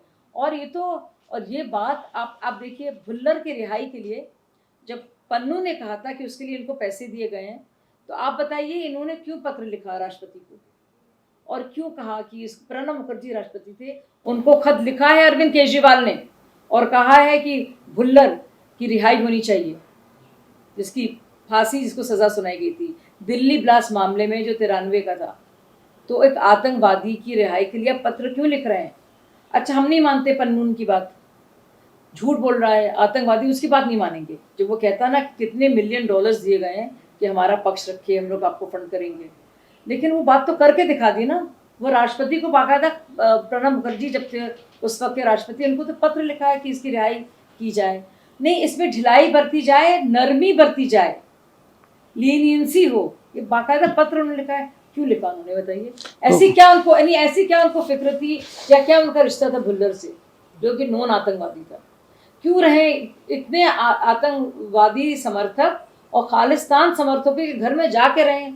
याद नहीं आपको शुरुआती दौर में कितने तो वो हैं, एक वक्त कभी भी उन्होंने इसके खिलाफ कोई आवाज़ नहीं उठाई। तो सब जानते हैं। मतलब आपको लगता है कि ये जो उन्होंने पूरा माहौल बनाया है वो संभव है इसके बगैर? वो किसी से भी ले सकता है पैसा। पैसे के मामले में वो इतने लालची हैं, और क्या बताऊँ आपको, वो कुछ भी कर सकते हैं। बहुत मोटे पैसे पर बैठे हैं वो लोग, और इनके इन्वेस्टमेंट्स हर जगह हैं। दुबई से बहुत पैसा आता है इनके पास, कनाडा से बहुत इनके पास पैसा आता है। वहाँ पे अगर वो लड़े इलेक्शन तो जीत जाएंगे केजरीवाल। आप मुझे ये बताइए कि आप तो लिखती पढ़ती हैं, शायरी से मुझे बताइए अरविंद केजरीवाल के लिए क्या कहना चाहेंगी, जिस तरीके से आपके साथ जो हुआ? चलिए मैं कोई अच्छा शेर सोच के बताती हूँ। हाँ, आप उस पर बताइए कि उस पर हम लोग। अब मुझे आप ये भी बताइए कि अब तो विभो गए जेल में, और उनका आना बाहर कानून तौर पे नहीं लगता कि वो जल्दी बाहर आ पाएंगे।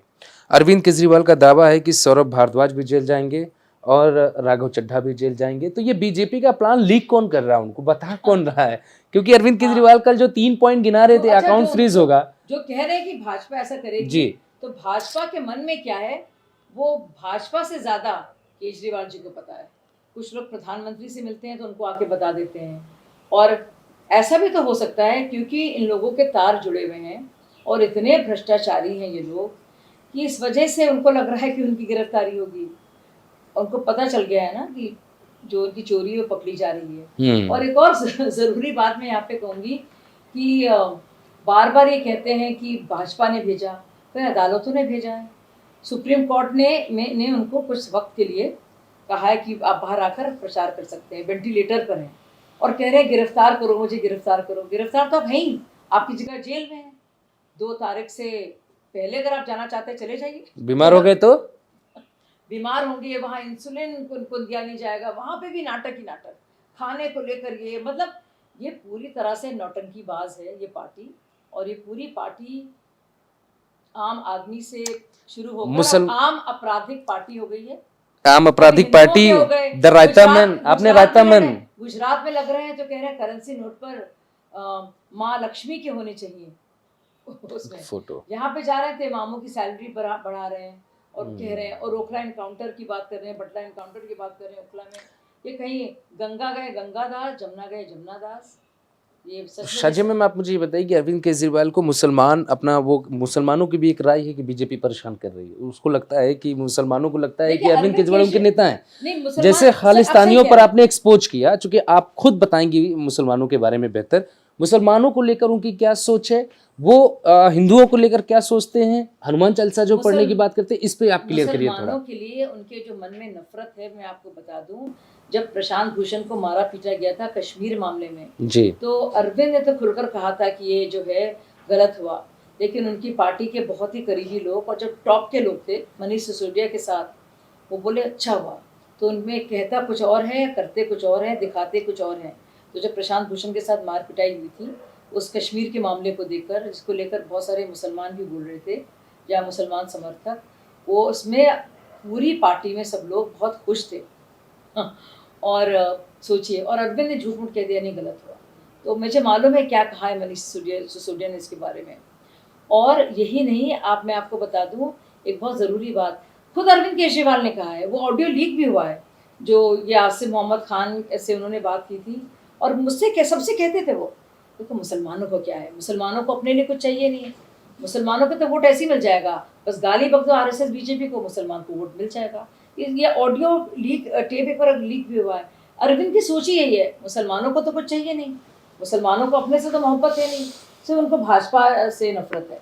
भाजपा से नफरत है तो बस गाली बक दो मोदी को, गाली बक दो भाजपा को, गाली बक दो आरएसएस को, मुसलमान खुद बहुत जैसे आप लोग को सब जानते हैं कि आरएसएस का समर्थन रहा है केजरीवाल को।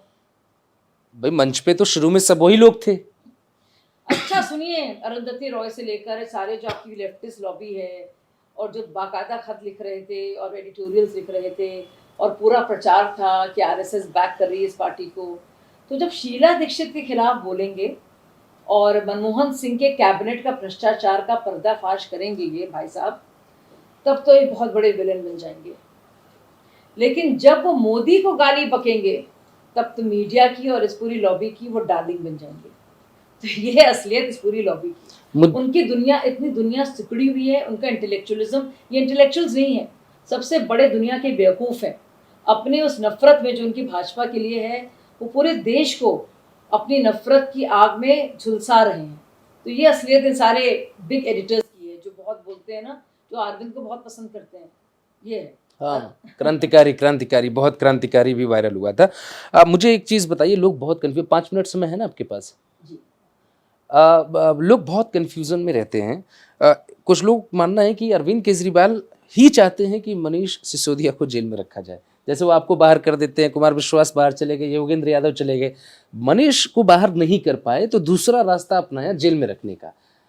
देखिए मनीष जेल गए, क्या हुआ इन दोनों में? खासम खास हैं सौरभ और आतिशी, तो जब वो जेल गए तो इन दोनों को मंत्री पद देकर उनको बहुत बढ़ाया गया, लेकिन फिर लगने लगा ओहो हो ये तो बहुत जा रहे बढ़ रहे हैं। इसीलिए सुनीता केजरीवाल जब गई अंदर और जब जो इस बात को अरविंद केजरीवाल ने पहली बार जिक्र किया कि विजय नायर दरअसल आतिशी और सौरभ को रिपोर्ट करता था, यानी कि उन्होंने वहां से खेल किया कि मनीष के लोगों को बहुत ज्यादा उठने ना दे, और इसीलिए सुनीता केजरीवाल को सुपर सीएम की तरह बाहर भेजा गया कि भाई आतिशी और सौरभ ना हड़प लें सारा कुछ। उनकी अब बीबी संजय सिंह आए हैं, संजय सिंह और दोनों एक दूसरे को ना हड़प लें, इनमें बहुत इस बात का डर है।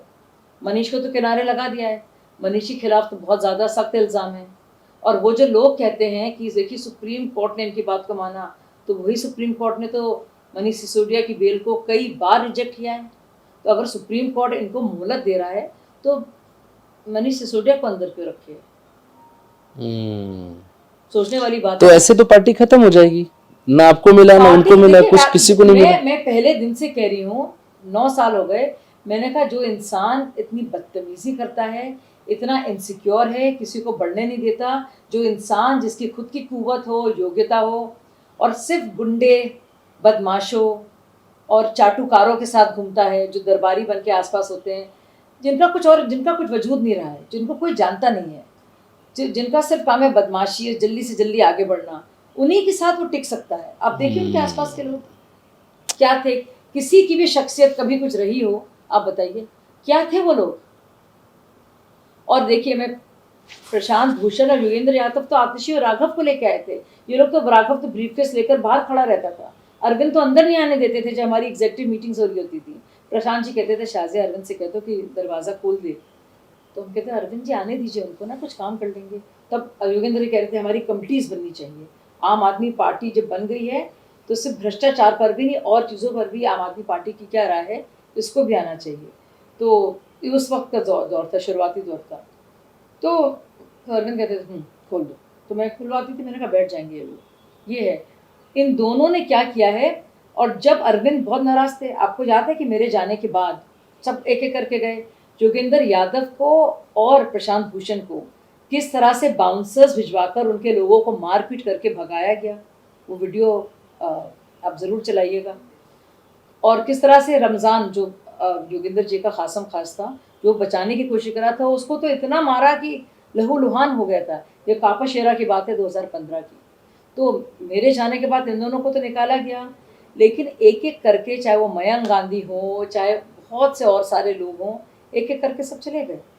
तो वही टिक सकता है जो बेशर्म हो, जिसमें जो बिल्कुल झूठा हो, जो भ्रष्टाचार के काम में, झूठ बोलने के काम में उनकी मदद करे। इसीलिए कोई है नहीं उनके आसपास।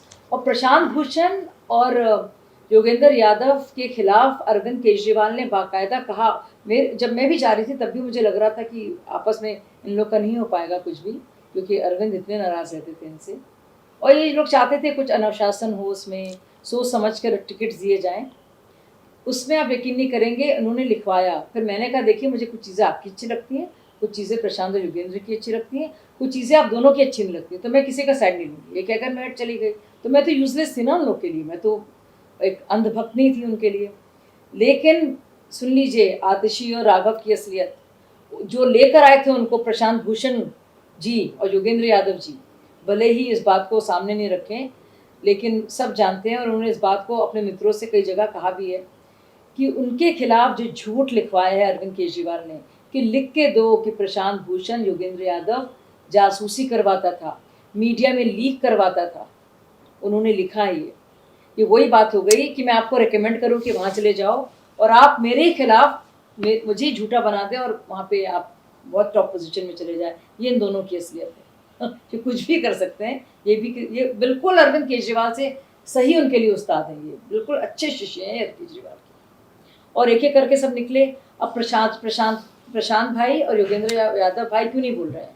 अब उनको भाजपा से इतनी नफरत है, तो आरएसएस और भाजपा से इतनी नफरत है कि यहाँ पिटने को तैयार है, वहाँ बोलने को नहीं। वहाँ बोलने को नहीं। तो ये आतिशी हो गई, सौरभ भारद्वाज हो गए, राघव चड्ढा हो गए, संजय सिंह हो गए, इनमें से क्या कोई ऐसा भी है जो अरविंद केजरीवाल की कुर्सी खींचना चाहता है? ये जिस तरह के लोग हैं और जिस तरह का इनका जो इनकी असलियत है, ये किसी की नहीं है। ये कुछ भी कर सकते हैं आप अपने को आगे बढ़ाने के लिए। ये जब अपने घर वालों के नहीं है, आपको लगता है एक दूसरे के होंगे। और अरविंद भी जानते हैं इन सब की असलियत। जो इंसान इस तरह के दुष्कर्म बार बार करवाता है, काले कारनामे करना, प्लान करना, जो एक उसका मास्टरमाइंड है, वो इन लोगों की भी असलियत जानता है ना।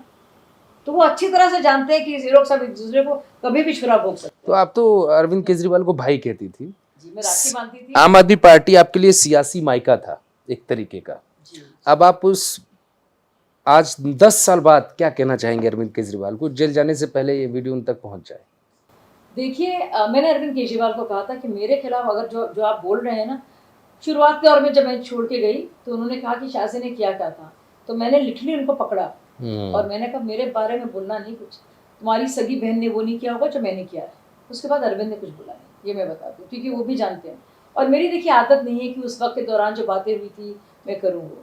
मैंने ज़रूर वो हवाला एट मिडनाइट, आपको याद है ना, वो 4 चेक्स की कहानी, जो खोखा कंपनी से बिल्कुल, किस तरह हाँ, से करोड़ों रुपए मिले, तो वो मैंने ज़रूर किया, लेकिन वो मैंने अपनी मेहनत से किया। और पार्टी छोड़ने के बाद मैंने बताया किस तरह से क्या होता है, किस तरह से जो भी विदेश जाते हैं, तो क्योंकि विदेशी जो NRI होता है वो पैसा, वो जो फॉरेन पासपोर्ट होता है वो पैसा भेज नहीं सकता। तो उन्होंने अपने लोगों के अकाउंट दिए जा कर वहाँ पे उन लोगों ने इनके भाई बंधुओं को पैसे भिजवाए और वो पैसे इस्तेमाल हुए। तो ये सब किया इन लोगों ने। अरविंद मैं देखिए, मेरी दुआरे में बहुत तकलीफ में रही। 1 साल तक मैं पार्टी तो छोड़िए, मैं बाहर नहीं निकल पा रही थी। मैं टूट गई थी, मेरा दिल टूट गया था बहुत, और मैं बाकायदा डिप्रेशन में थी। मुझे लगा था इतना बड़ा एक थप्पड़ लगा मुझे, इतने रिश्ते मैंने ख़राब किए, करियर ख़राब किया, और मुझे लगा मैंने क्यों किया, ये तो बहुत ही ख़राब निकला ये।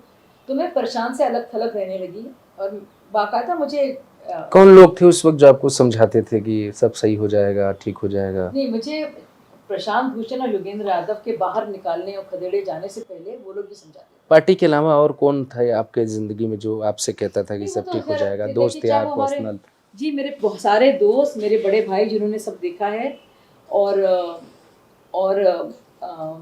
मेरे हस्बैंड, और ऐसे बहुत से लोग हैं, मेरे घर के सारे लोग थे मेरे साथ। और एक और बात आपको मुझे बतानी चाहिए, मैं आपसे पूछना नहीं चाहता, मैं इलेक्शन पे आ रहा हूँ। नहीं, जब मैं इलेक्शन लड़ी थी उन्होंने बताया क्या था। हाँ। तो मेरे घर में मेरे बड़े भाई हैं इरशाद भाई, जो सियासत जदीद देखते हैं, जो हमारा पुराना अखबार है, बहुत ही अव्वल पुराना अखबार, जो बहुत सालों से शाये हो रहा है, पब्लिश हो रहा है। इरशाद भाई और बाकी भाइयों में लड़ाई चल रही थी तो प्रॉपर्टी को लेकर, मेरा भी नाम उसमें था, लेकिन मैंने लिख कर दिया था कि मुझे इससे कुछ नहीं चाहिए, यानी कि मेरा प्रॉपर्टी की लड़ाई से कुछ लेना देना नहीं था।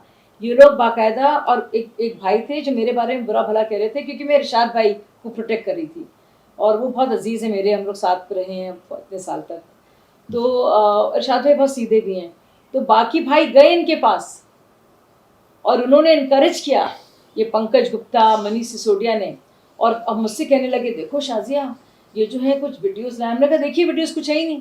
बोले ये तो कह रहे हैं तुमने ये सब किया। मैंने कहा देखिए, दिखाइए वीडियो में कुछ था ही नहीं। मैं आपस में बहस हो रही है, बोले ये तो कह रहे हैं तुम अपनी माँ को, बाप को अटैक करती थी। मैंने कहा कोई दीजिए ना।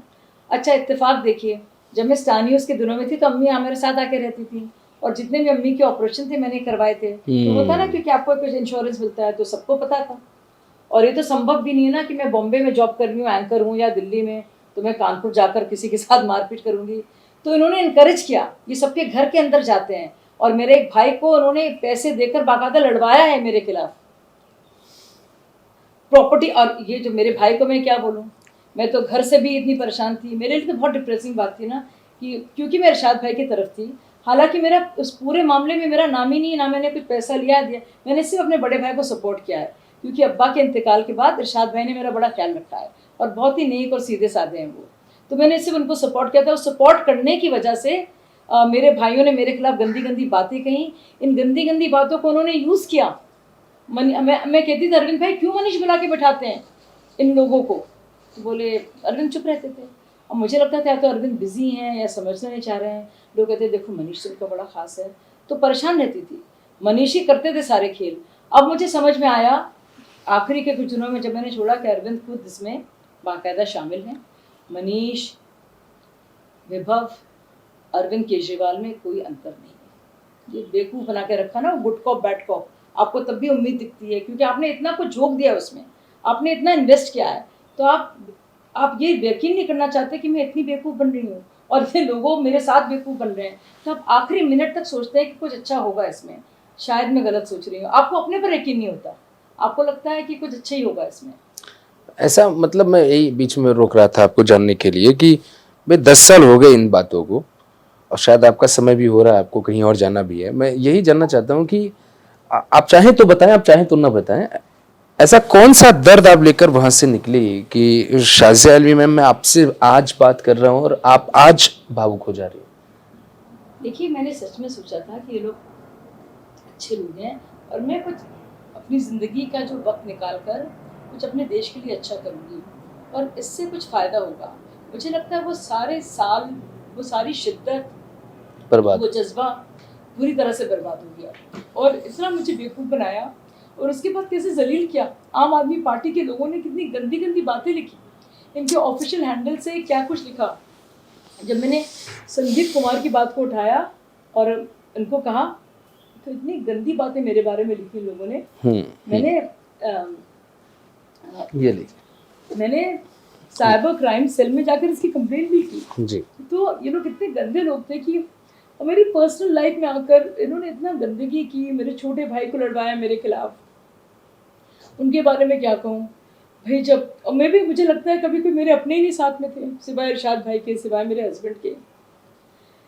पर उनके बारे में तो मैं जानती थी ना कि प्रॉपर्टी के केसेस में लालच होता है, इनके बारे में तो मैंने सोचा नहीं था। ये तो मैं इनको फैमिली मानती थी अपनी ना। तो यकीन नहीं आता है कि ये लोग बहुत ख़राब लोग हैं। देखिए, मैं लोगों से कहती हूँ कि आपको भाजपा से जितनी भी नफरत हो, मोहब्बत हो, उसको उससे हट कर देखिए इनका किरदार क्या है। आपकी अगर आप लोग इसलिए पसंद कर रहे हैं आम आदमी पार्टी को क्योंकि ये भाजपा को गाली बकते हैं, तो ये कोई सद्बुद्धि नहीं है, ये बहुत बेवकूफ़ी की बात है क्योंकि ये लोग किसी के नहीं हैं। ये लोग बहुत दुष्ट हैं और बहुत ही ज़्यादा बदमाश किस्म के हैं।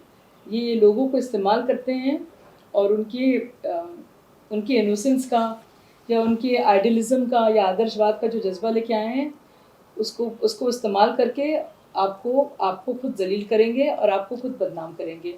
स्वाति मालीवाल को बदनाम कर रहे हैं ना, ये तो नहीं दिखा रहे हैं कि 2 वीडियोज़ हैं, उन 2 वीडियोज़ के बीच में क्या हुआ, पहले वाले वीडियो से पहले क्या हुआ, ये तो नहीं बता रहे हैं ना। उन वीडियो में भी काट छाट है, लेकिन आप देखिए कितने चालाकी से वो इन 2 वीडियोज़ के बीच का जो हुआ है और पहले वीडियो से पहले में जो कुछ हुआ वो वीडियो नहीं रिलीज़ कर रहे हैं। सीसीटीवी ब्लैंक है, विभव का फ़ोन हो गया फॉर्मेट। यही करते हैं। इन्होंने जैसे ही मैंने छोड़ा, अगले दिन मेरा जो फेसबुक का अकाउंट था वो कर दिया। इतनी गंदी गंदी बातें कही। मुझे लगा कि मेरा नया परिवार है ये, और इतने साल उठा सब कुछ खोस आ गया इतने आपको। साल आप उठते बैठते हैं, साथ रहते हैं, आंदोलन आप जगह जगह जाते हैं, गली मोहल्लों वो में। होता है ना कि आप किसी को हीरो बताते हैं, अब मैं अचानक आपको से आपके बताऊं, साथ एक गलत और कर दे बताऊं, तो मैं आप इतनी विलन नहीं बड़ी बता पाए। आप बेवकूफ़ यही है क्योंकि आदर्शवाद और बेवकूफ़ी के बीच की जो लकीर है ना, उसको मैंने कई बार पार कर लिया, आर पार। जी जी आपको मैं बताऊं, आपको याद है अरविंद केजरीवाल ने कहा था अपने बिजली की बिल ना दो? जी आपको जी याद जी है? जी तार जी। पर खड़े होके काटा था। हाँ हाँ हाँ। तो मैं इतनी बेवकूफ़, आप कहिए, कि मैंने सच में ऐसा किया। और मेरे भाई भाभी, उनके 3 बच्चे और मेरी भतीजी छोटी सी थी, वो भी मेरे साथ आंदोलन में आती थी, भतीजे मेरे छोटे। हमने अपने जीके वाले घर में उसको वो हमने बिजली के बिल नहीं दिए और मेरे बिजली कट गई गर्मी के दिनों में। आप सोचिए मैं कितनी, इनके किसी घर में सब लोग बिजली के बिल दे रहे थे, मैं अकेली ऐसी बेवकूफ़ थी कि मैंने इतने सीरियसली इन लोग को ले लिया। और कितने मुश्किल दिन थे, बच्चे थे घर में, मतलब मेरे भतीजे और वो सब पढ़ रहे थे, मेरी भतीजी।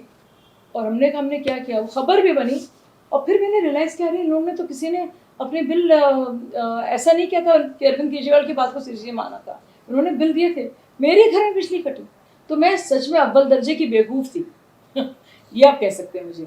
आपसे बातचीत करके मुझे ये ज़रूर महसूस हो रहा है कि जिस दिन अरविंद केजरीवाल की पूरी सच्चाई इस देश के सामने आएगी उस दिन बीजेपी कार्यालय में कोई मिठाई बांटे या ना बांटे, आप ज़रूर बांटेंगे। नहीं, मैं अल्लाह ताला को शुक्रिया कहूँगी। मैं इन दिन, मालूम है, उस दिन से अब तक लोग बहुत मांगते हैं ना भगवान से, अल्लाह ताला से नमाज़ें पढ़ते हैं, दुआ मांगते हैं, पूजा पाठ करते हैं। मेरी एक दुआ है, मेरी बस ये दुआ है कि मुझे कुछ मिले ना मिले। मैंने कभी सोचा भी नहीं था मैं राजनीति में आऊँगी, लेकिन अल्लाह ताला इस शख्स की असलियत दुनिया के सामने कर दो, क्योंकि लोगों ने मुझे इतना जलील किया उसके बाद।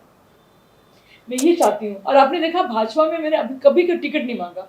आपने देखा कभी मुझे, मैं हूँ ही नहीं इस तरह की, मैंने कभी मांगा ही नहीं कुछ किसी से।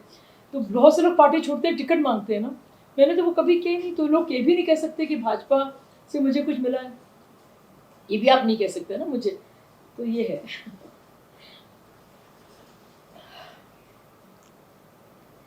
थोड़ी देर आप रिलैक्स हो जाइए।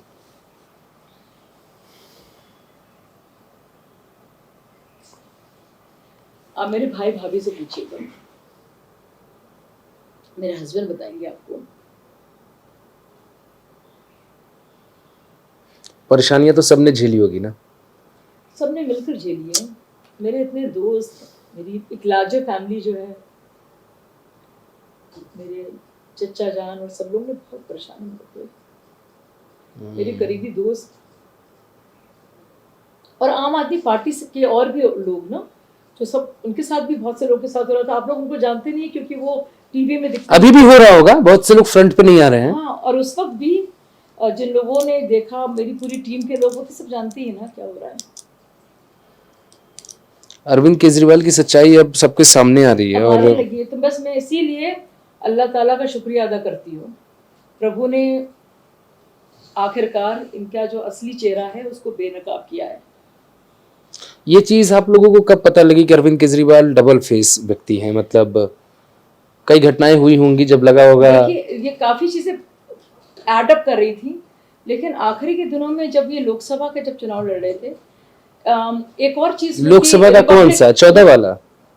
जी, पहला ठीक है, जो हाँ, ठीक है, अरविंद का हाँ, पहला लोकसभा, ठीक है।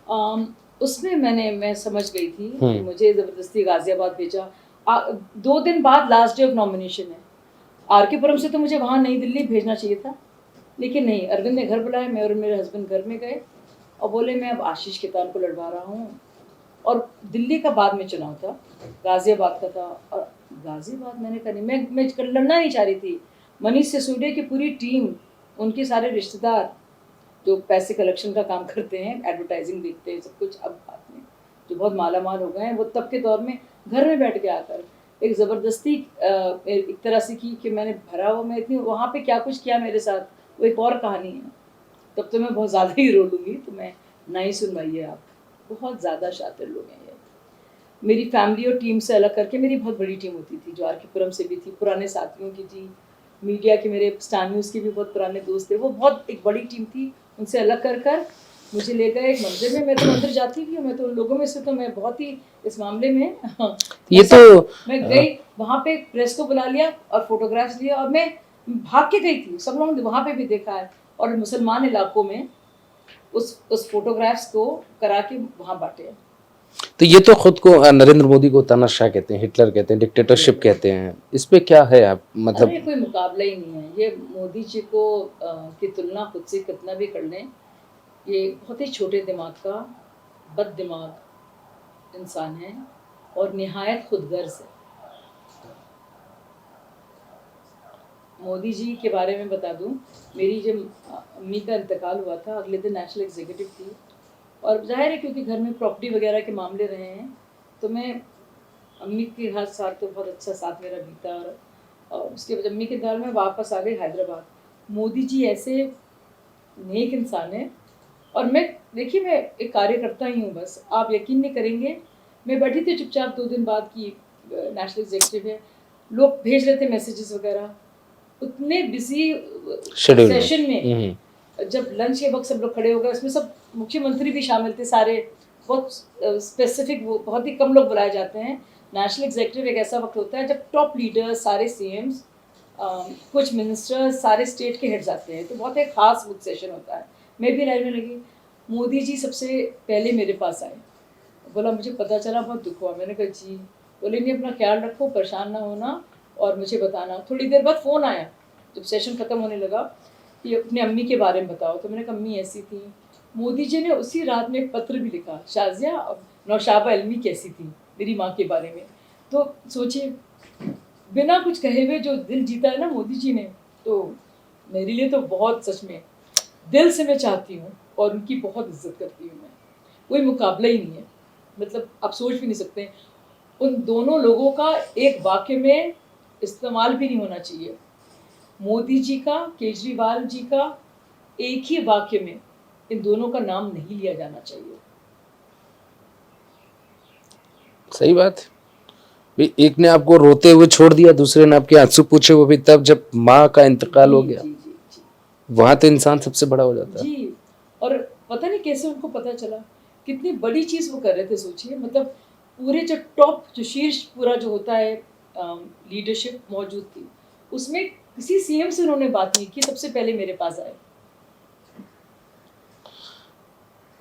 मुझे लगता है कि इस इंटरव्यू को दर्शकों यहीं पे रोकना होगा। शाज़िया मैम को आप देख रहे हैं कि पुरानी बातें हैं, कई बार इंसान बताते बताते भावुक हो जाता है। आपकी भी ज़िंदगी में होंगी, हमारे पास भी बहुत सी बातें होती हैं जब इंसान भावुक हो जाता है। हम चाहेंगे कि इस इंटरव्यू का दूसरा सेशन भी शाज़िया मैम के साथ हो और अरविंद केजरीवाल के हम उन सवालों को या उन कहानियों को लेकर आएँ जो आप हमसे कमेंट में पूछेंगे। हम मतलब ये जानना चाहता है पूरा देश कि कैसे हो सकता है एक व्यक्ति जिसको सब छोड़ के क्यों जा रहे हैं, और इतने लोग जब छोड़ के जाते हैं तो फिर तो शक होगा आमतौर पे किसी को भी। अब ईडी पीछे पड़ी है तो बीजेपी है, स्वाति मालीवाल है तो बीजेपी है, कुछ भी होता है तो आप बीजेपी का नाम लेकर बच जाते हैं। इसीलिए ये बहाना अगर है तो फिर बीजेपी को भी बदनाम होना पड़ेगा। कहते हैं ना कि भगवान के घर में देर है अंधेर नहीं है, तो भाई बीजेपी अगर इस तरीके से अरविंद केजरीवाल को परेशान कर रही है तो बीजेपी को भी बदनाम होना पड़ेगा। लेकिन अगर अरविंद केजरीवाल इसी कैरेक्टर के आदमी हैं तो उन्हें एक्सपोज करने का सही वक्त आ गया है। शाज़िया मैम, बहुत बहुत शुक्रिया आपका। मैं माफ़ी चाहूँगा, आप इस इंटरव्यू में बहुत भावुक हो गई। लेकिन कई कहानियाँ होती हैं जब इंसान नहीं संभाल पाता। लेकिन फैसले जो है इंसान को सोच समझ के ही लेने चाहिए, क्योंकि एक फैसला आपको आंसू देता है, दूसरा मुस्कान देता है। ये भी कह सकते हैं कि जो आपके आंसुओं की कद्र ना करे, आंसू अपने हिसाब खुद ही ले लेते।